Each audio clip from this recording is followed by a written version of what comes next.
let's dive into video for action.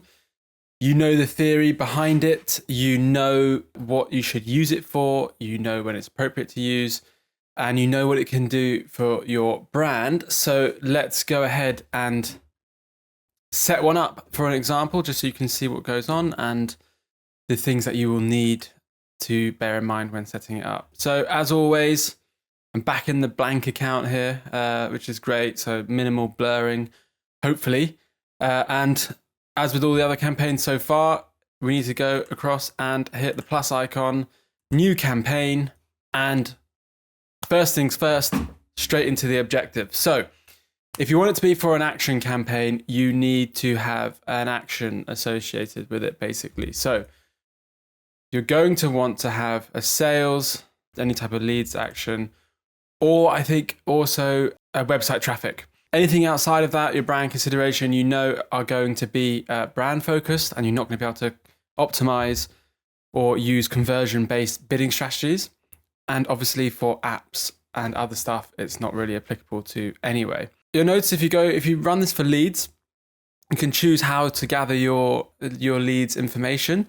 So straight from your ads and / or from your website, and then select a method as you'd like. So it's kind of as it says. So form submissions from your ads. So this is, I think we touched on this in one of the theories in the chapters about assets. And in the asset examples, sorry, it was in the paid search theory. In the assets, there was the lead forms, and I spoke about how lead forms are really quite useful for other types of formats as well. Video action is another one, which is very useful for, especially if you're running on YouTube, because YouTube is its own ecosystem. A lot of the delivery and action campaigns will be across mobile devices, meaning it will be in-app. So for them to navigate to your website, they will have to click and navigate away from the app. And people don't tend to like that. Users don't tend to like that. If they're in the middle of something, they want to stick to that video, especially if it's in the within the video watching environment. So this is where the lead forms can really come into play here. So I'd highly recommend giving them a go if you're in the leads business. Otherwise, you've got submissions from your website. So obviously, if you pick submissions for ads, you're going to have both website and also within, you're going to have the lead form assets as well. And then finally, phone calls from your ads as well. For this example, I'm just going to go ahead and set up a sales-focused campaign. I've just shifted over into one of my client accounts. I didn't realize I need to set up conversion tracking. So when I'm hammering you guys, telling you to set up conversion tracking, there is a reason for it as well. You can't set up some of these objectives without conversion tracking. So anyway, once I've clicked sales, I can then go in and I can add my conversion goal. So we know from search, we've spoken about it already. For this campaign example, we've got purchases here. I will go ahead and just leave it as is. Just remember to check. If you hover over the conversion actions, it will tell you which actions it's pulling in. Remember, anything in conversion goal, even if it's a custom goal with secondary conversion metrics in it, it will use all of those conversions for bidding. I will talk a lot about measuring the user journey with action campaigns or sales or leads focused campaigns. And I tell you often, set up the page land. So a page view or a page session, set that up in your conversion tracking and put it as a secondary metric.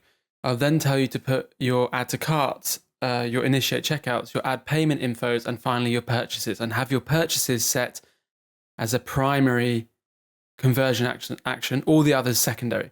So when you come to set this up, you only want your primary conversion action in here, because primary conversion actions are used for bidding purposes and secondary conversion actions are used for observation purposes. So they're not used directly in the smart bidding strategies. So you don't want to have your land, add to cart, initiate checkout, add payment info, and purchases all in your conversion goal, because it's too many data points and it's just going to keep hitting the first one, which is going to be your land. So you're not going to get that tangible you're not going to be able to drive efficiency through the funnel. So you just want to put your end goal here. So if it's purchases, you just get purchases in here. If you think you're going to struggle to get that data initially, get it in as initiate checkout first until you get 20 to 30 plus purchases per month, and Google can get that information. You can always go and change the goal later down the line. And you can always view your secondary metrics or your secondary conversions without needing to put them in here. They come under the all conversions column, which you can add to your dashboard. Any questions on that? Drop me a message. Happy to explain a little bit further. Right, so now we've got that. We move on. We come in and we want to select video, and you'll be able to just click continue and move on to the next stage. So a familiar site. We start with the campaign name. I will go ahead and move this. I want to stick to my naming convention. Again, I like to put the channel in. It does, you can see the channel anyway, so it's not really a big deal, but I just like it. So I have YouTube. This will be, because it's an action campaign, I want to have it more focused. So this is going to be an in-market audience. Let's put in-market. Let's go for the fashion examples again. And I also like to specify my conversion goal here. So purchases or leads, whatever you want to have it. But again, don't follow my rule here. I just like to have things laid out in a certain way. I'm a little bit weird about that. So just go with whatever makes sense to you from campaign name, as long as it is clear. Immediately after that, we move into the bid strategy. So, and I'll ask you to select your bid strategy. So if you're running sales or leads focused, you will have these conversion value and ROAS is grayed out, but you will be able to get those once you've got enough data. I've got a similar campaign running, which has got 30 plus or 20, I think it's 10 or 20 plus conversions running per month. They're dynamic conversions, purchase conversions with different order values. This account doesn't have that, but if it did, these two would be available to use. And you can use maximize conversion value, which is targeting, obviously maximizing the conversion, the value of each conversion. For this, and for most people, especially if you're starting out, you want to just stick with maximize conversions, which is there already. If you already have a similar campaign running and you know how much your cost per acquisition is already, you might want to go in and add a target CPA right from the start. Maybe it's $25, whatever it is, it's entirely up to you.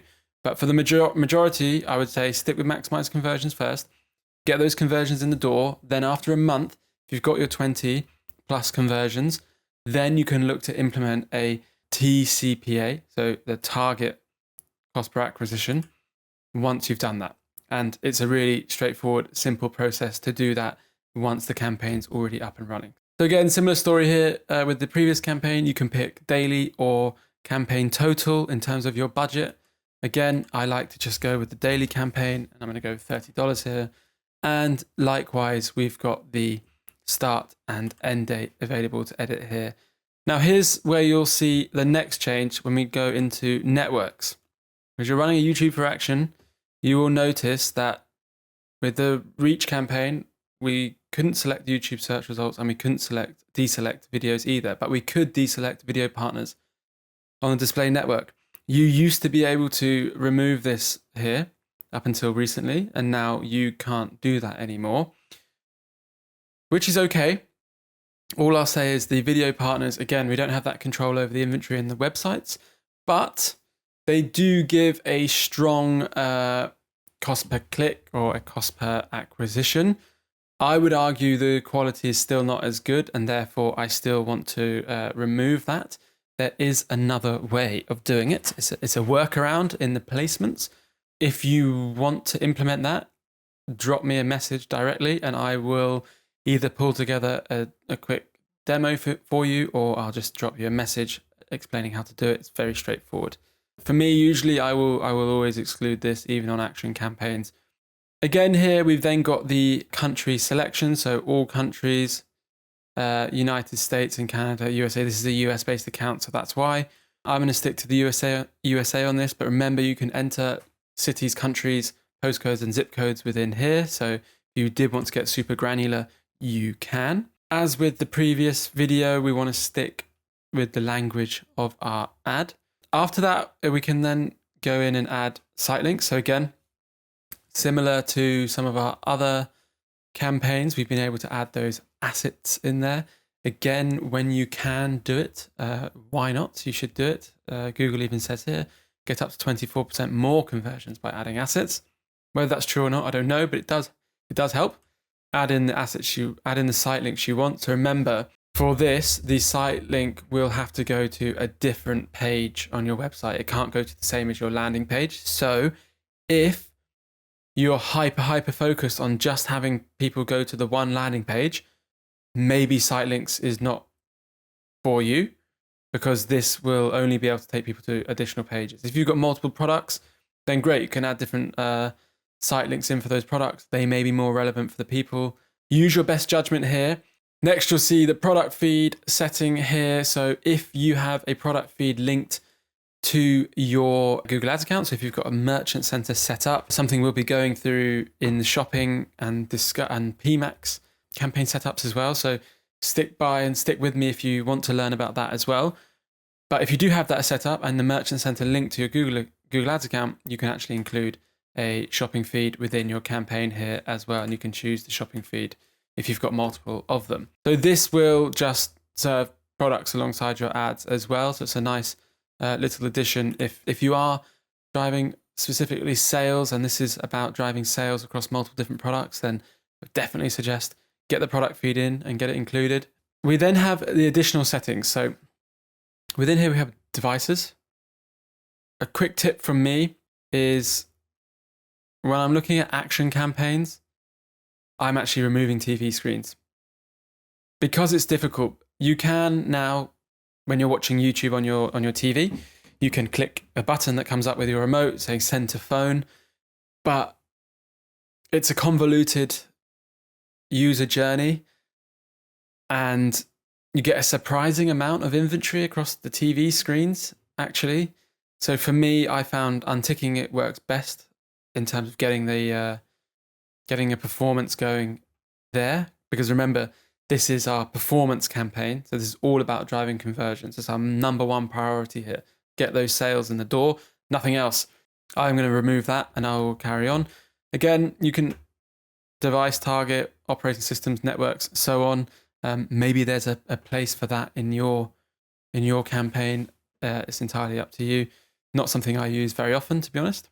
Again, you got frequency capping. Because this is a performance campaign, I would steer clear of frequency capping.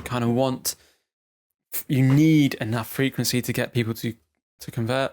They're never going to, well, they will sometimes, but it's unlikely they're going to just come straight in first time they see your ad and your brand and then just buy from you immediately. So steer clear of that unless you've got a real problem. You've got a small audience and you are hitting really high frequencies, but I've never really seen a case where that tends to happen. Next up, we've got the usual results, the usual options here with the scheduling. So, days of the weeks, whatever, times as well. All again, circumstantial, down to you. We'll leave the third-party measurement alone. It's not for us right now. And we'll go in and create our first ad group. Now, you can skip this, just set up the campaign. Then you can come back and then add the ad group or ad groups later if you wish. For me, I'm just going to go in and do this immediately. You need to understand who it is that you're targeting and why you are targeting them. Maybe a lot of the times you're going to start with in-market for your particular product, like this is, but see how niche you can get that in-market for your product. So if you are selling clothes, can you get in-market for shirts or in-market for t-shirts, or can you build some custom intent audiences to niche down in those audiences even more? Going broad is great, but remember, we've got our ads and our ads need to be tailored towards something. So if we want clothes, we really would maybe want to be in market for shirts, let's say. We want to get it a little bit more advanced rather than just sending them to a generic clothes page. That being said, you can always try the more generic approach, giving Google more leeway. It does work for some people, so keep that in mind. So that's our ad group name. So that sits within the campaign. And that is telling me that I'm going within this ad group, I'm targeting an in-market audience for shirts.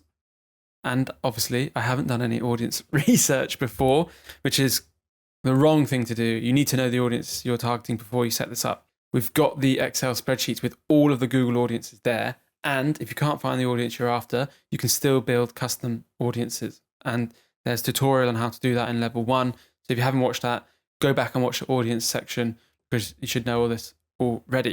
I'm going to go ahead and add the audience, and I'm just going to go and create a new audience. My new audience I'm going to call in market shirts. Now this is where we're going to see if we can find in market for shirts. So if I had any custom segments, if I created a custom in market for shirt segment, I could come here and I could find that and I could select that and I could go ahead and save and use that. Again, if I was setting up a retargeting audience, I'd go in and add my own data here only. So for me, I want to have in market for shirts, and I think I can find that in Google. So here we go, in market shirts. And this is what I'm saying to you about how granular the Google audiences can get. Women's blouses, polo shirts, men's clothing, back to school clothing. Like that is seriously drilled down into the details. Back to school clothing and accessories, running specific clothes, women's clothes. So like I said in the audience course, spend time in here, get to know the different audiences available to you and go from there. The other thing you got here is you could go in and say, okay, I'm actually, this audience wants to be women's shirts, for example, and then you could go in and you could add your demographics here and you could pick just females. For me, I'm okay with everyone, so I'm just going to go in market shirts only. I'm going to save that audience and voila, here is my audience. If you're a UK based or European country based, you may see some of these in market audiences a little bit smaller and harder to scale. So just factor that in. You may want to have additional ad groups with additional audiences or additional campaigns with additional audiences and split the budgets. But that's again completely circumstantial. See how it works. Most of the time with the in-market audiences, you're pretty good. But within audiences, you also have optimized targeting. Now, Google is going to tell you all the time to turn on optimized targeting. And I always turn it off. Immediately, turn it off, see you later. And it says ads have seen an average of 20% more conversions using optimized targeting. Great. But it doesn't give me the control because now if I use optimized targeting, it's targeting people outside of in-market for shirts. I don't want that. I want it off. So as you'll see in the advanced settings, content, where we had in the previous brand one, we could target specific placements, YouTube channels, keywords and topics. No more, I'm afraid, no more for YouTube for action. And you could do this previously, and it was a strategy that a lot of people were using, but Google doesn't want to be restricted anymore. It wants this kind of broad approach and to give the Google algorithm as much of a biggest sample size as possible for it to learn from. So that's why they're getting rid of these sorts of things. As I did with the previous campaign, I'm going to go ahead and just put a random video in like this. So let's see. So anyway, obviously you're going to have your video again. You're going to have it on your YouTube channel and you're going to have it either unpublished or it's going to be one that you're running already. So you're going to go and paste that specific URL in there, not some random Korean song, I guess. I don't know. But from there, we then want to see, well, if you scroll down a little bit, you'll notice there's a lot more going on here than there was in the previous example. And that's because you are required to add a call to action, headline, long headline, description. You know the things, we've discussed them already in the theory, but you're going to want to go ahead and add in your final URL and your URL path. So what are we, this is for clothing again, right? So in market for shirts. Let's just go ahead and put buy shirts. This can be whatever you want. Remember, it's still going to your final URL, which is going to be the shirt section of my website. Now I want to go in and have a call to action. So for me, we're running a sales focus. So it's going to be the shop now, buy now. I would recommend testing different call to actions, have multiple creatives as well. So test different call to actions. You then want to go in and add your headlines, your long headlines and your descriptions. You should be writing these yourself. You know more about your audience than Google does, especially your specific audience. So get those headlines in and descriptions, have them pre-ready, come in here, you can just copy and paste them in. And lastly, your ad name. And for this, we want in-market shirts, and we want to say this is the shirts focused creative, let's say, or maybe it's a man wearing a shirt is the main part of the ad. Whatever it is that helps you distinguish this ad between the different ads that you'll be running.